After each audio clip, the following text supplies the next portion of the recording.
अस्सलामुअलैकुम दोस्तों, welcome to back my YouTube channel.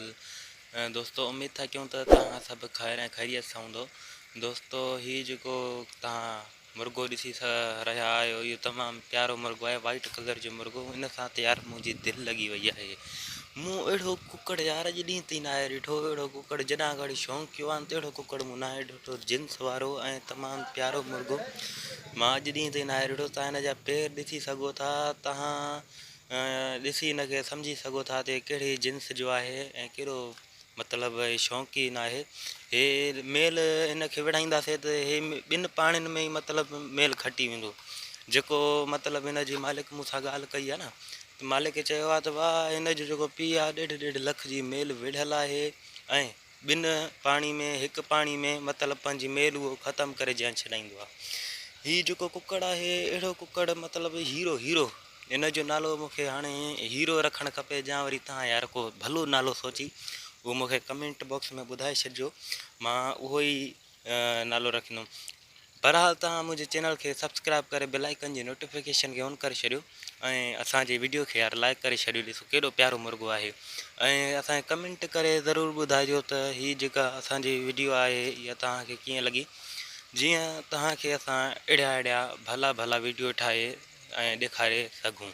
ठीकु आहे, त तव्हां हाणे हिन कुकड़ खे ॾिसी सम्झी विया हूंदो त इहो केॾो जिन्स वारो ऐं केॾो भलो मुर्गो आहे।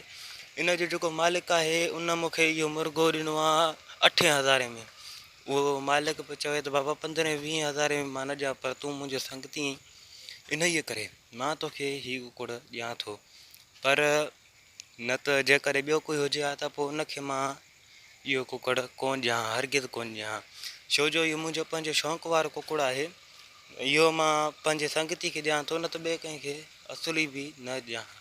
ठीकु आहे, त दोस्तो तव्हां हाणे सम्झी विया हूंदो त इहो केॾो महांगो मुर्गो ऐं केॾो शौक़ीन क़िस्म जो आहे। मेल वारो मुर्गो आहे, तमामु प्यारो मुर्गो आहे, हीरो आहे, वाइट कलर जो मुर्गो आहे। तव्हां हिन जो घुमणु करणु हर शइ ॾिसी सघो था। इन जो जेको मालिक आहे इहो हिनखे बादाम खाराईंदो हो, अलाए छा खाराईंदो हो, पर तव्हां मूंखे कमेंट में ॿुधायो त हाणे मां हिनखे छा खारायां यार, मां त ग़रीब माण्हू आहियां सफ़ा मां हिनखे छा खारायां। ठीकु आहे, त तव्हां ॾिसो हाणे असील जिन्स जो आहे, तमामु प्यारो मुर्गो आहे, तमामु भलो मुर्गो आहे, तव्हां हिनखे ॾिसी सम्झी सघो था। ठीकु आहे दोस्तो, त उमेद था कयूं त हीअ जेका असांजी वीडियो आहे इहा तव्हांखे पसंदि आई हूंदी। त असांजे चैनल खे सब्सक्राइब करे छॾियो ऐं बेल आइकन जी नोटिफिकेशन खे ऑन करे छॾियो ऐं असांजे वीडियो खे लाइक करे असांखे कमेंट में ज़रूरु ॿुधाइजो त इहो जेको हीरो मुर्गो आहे तव्हांखे कीअं लॻो, या असांजी वीडियो तव्हांखे कीअं लॻी। ठीकु आहे, त मिलूं था ॿी वीडियो में इंशाअल्लाह।